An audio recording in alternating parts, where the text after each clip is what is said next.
Welcome to golden academy. இன்றைக்கி நம்ம கிளாஸில் என்ன பார்க்க போகிறோம்னா, ஃபஸ்ட் டே கிளாஸில் ஆரி மெட்டீரியல்ஸ்லாம் என்னென்ன அப்படிங்கிறத தான் பார்க்க போகிறோம். ஓகேவா? இன்றைக்கி நம்ம ஃபஸ்ட்டு பார்க்க போகிறது என்னென்னா, ஆரி மெட்டீரியலில் ஃபஸ்ட்டு ரிங் பார்க்க போகிறோம். இது வந்து 18 இன்ச்சு ரிங்க்கு. இந்த ஃப்ரேமை வச்சு மட்டும்தான் நம்ம என்ன பண்ணுவோம்னா ஆரி போடுவோம். ஓகேவா? பிகினர்ஸ் எல்லோரும் இதை வச்சு யூஸ் பண்ணுங்கள். ஓகேவா? நம்ம ஆரிக்கு யூஸ் பண்ண போகிற கிளாத் என்ன அப்படின்னா, பாப்ளின் கிளாத் தான் யூஸ் பண்ண போகிறோம். ஏன் நம்ம வந்து பாப்ளின் கிளாத் யூஸ் பண்ணுறோம் அப்படின்னா, பிகினர்ஸ் ஃபஸ்ட்டு எடுத்தோடனே என்ன பண்ண முடியாதுன்னா, ஸ்டிச்சஸ் வந்து ஃபாஸ்ட்டாக வர ஆரம்பிக்காது. அப்போ தானே ஃபஸ்ட்டு போடுறீங்க. அப்போ என்ன பண்ணுன்னா, கிளாத்தில் உள்ள நூல் வந்து ஊசியில் மாட்டி சிக்கும். அதனால் என்ன ஆகுனா, கிளாத்தும் வீணாக போகும், நூலாக இருந்து போகும். அதுக்கு நம்ம பாப்ளின் கிளாத் வந்து யூஸ் பண்ணிங்கன்னா அந்தளவுக்கு சிக்காது, ஈஸியாக ஸ்டிச்சஸ் வர ஆரம்பிக்கும். அடுத்தது நம்ம வந்து ஆரிக்கு யூஸ் பண்ண போகிற நீடில் அப்படின்னா, என்னென்ன நீடில் யூஸ் பண்ணுவோம் அப்படின்னா, நிறைய நீடில்ஸ் இருக்குது. அந்த நீடில்ஸில் நிறையா காப்பரு, கலரு, அந்த மாதிரி நிறையா இருக்குது. நான் யூஸ் பண்ணுறது துலிப் நீடில். துலிப் நீடிலில் நான் யூஸ் பண்ணுறது வந்து சைஸ் வந்து 14-23. இதுதான் வந்து நார்மல் ஸ்டிச்சஸ்க்கு நான் யூஸ் பண்ணிகிட்டு இருக்கேன். அடுத்தது பீட்ஸுக்கு அப்படின்னா, நமக்கு பார்த்தோன்னே தெரியும். இந்த மாதிரி பார்த்தீங்கன்னா நீடில்லையே ரொம்ப நைஸாக இருக்கும். அந்த பீட்ஸ்லாம் சுகர் பீட்ஸ்லாம் கோக்குற மாதிரி, இந்த மாதிரி உள்ளது தான் நம்ம வந்து சுகர் பீட்ஸ் வந்து யூஸ் பண்ண போகிறோம். ஓகேவா? அடுத்தது ஆரியில் நம்ம அடுத்த யூஸ் பண்ணுறது நார்மல் சீவிங் த்ரெட் தான் வந்து நம்ம யூஸ் பண்ணுறோம். ஏன் இதை வந்து நான் ஃபஸ்ட்டு யூஸ் பண்ண சொல்கிறேன் அப்படின்னா, இப்போ நீங்கள் எடுத்த உடனே இந்த சில்க் த்ரெட்டில் போய் நீங்கள் ஸ்டிச்சஸ் போட ஆரம்பிச்சிங்கன்னா, இந்த சில்க் த்ரெட் வந்து நிறைய பிரியும், இந்த நூல் பிரியும், இல்லைன்னா அருந்து விட்டு விட்டு போயிடும். அது பார்க்க கஷ்டமாக இருக்கும், ஃபஸ்ட்டு போட முடியாது.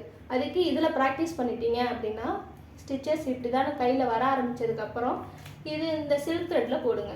ஃபஸ்ட்டு சில்க் த்ரெட்டில் யூஸ் பண்ணுங்கள். இதில் யூஸ் பண்ணதுக்கப்புறம் இதோட நேம் வந்து சில்க் த்ரெட். இதில் நிறைய பிராண்ட்ஸ் இருக்குது, பெல்லு, டபுள் பெல், இந்த மாதிரி நிறையா இருக்குது. இதில் வந்து எந்த பிராண்ட் வந்து உங்களுக்கு வந்து ஈஸியாக இருக்குது அப்படிங்கிறத பார்த்துட்டு நீங்கள் சூஸ் பண்ணிக்கோங்க. இது வந்து சில்க் த்ரெட். அடுத்தது இதோட நேம் என்னன்னா ஜரி த்ரெட். ஜரி த்ரெட்டும் நிறைய கலர்ஸில் அவைலபிள் இருக்குது. வாங்கி உங்கள் ட்ரெஸ்ஸுக்கு தகுந்த மாதிரி சூஸ் பண்ணி நீங்கள் போட வேண்டியது தான். இது வந்து சுகர் பீட்ஸ். இது வந்து கத்தானா பீட்ஸு இல்லை கட் பீட்ஸ் அப்படின்னு சொல்லுவாங்க. இது சுகர் பீட்ஸ்லேயே வந்து நிறைய கலரில் கிடைக்கும். இதோட நேம் என்னன்னா சமிக்கி. ஓகேவா? இது வந்து ஆரிக்கு நம்ம யூஸ் பண்ணுற கட்டர். இதில் இது வந்து திலகம் ஷேப்பில் இருக்குது ஸ்டோன்ஸு. இது ரவுண்ட் ஷேப்பில் இருக்கும். இந்த மாதிரி திலகம் நிறைய சைஸ்லேயும் இருக்கும். சின்னதாக வேணுன்னா சின்னதாக எடுத்துக்கலாம், பெருசாக வேணுன்னா பெருசாக சூஸ் பண்ணிக்கலாம். ஓகேவா? இது வந்து ஜர்தோசி. ஜர்தோசிலே நிறைய டைப்ஸ் இருக்குது. இதுவே 2 டைப்பு.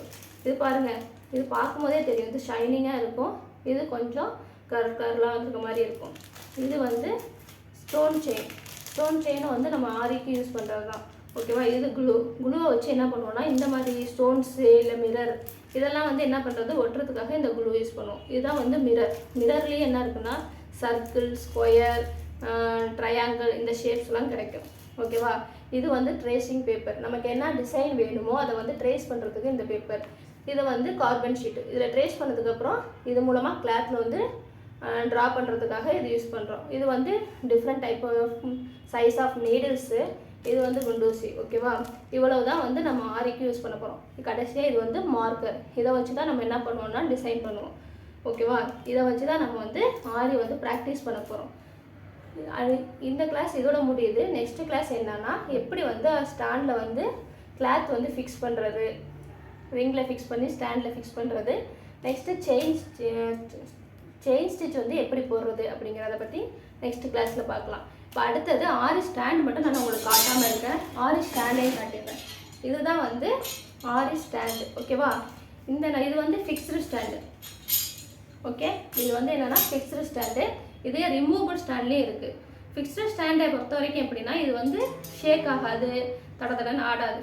ஆனால் அந்த ஓகே ஃபிக்ஸ்டு ஸ்டாண்ட் வந்து ஏதோ ஷேக்கிங்கும் இருக்காது. அதே வந்து நான் ஃபிக்ஸ்டு கலட்டி மாட்டுற டைப்பாக இருந்துச்சுன்னா என்ன ஆகும்னா, கொஞ்சம் தடன்னு ஆடும். அது அந்த அளவுக்கு கன்வீனியண்ட்டாக எனக்கு இருக்காது. அதனால நான் இதுதான் யூஸ் பண்ணுறேன். Okay, thank you.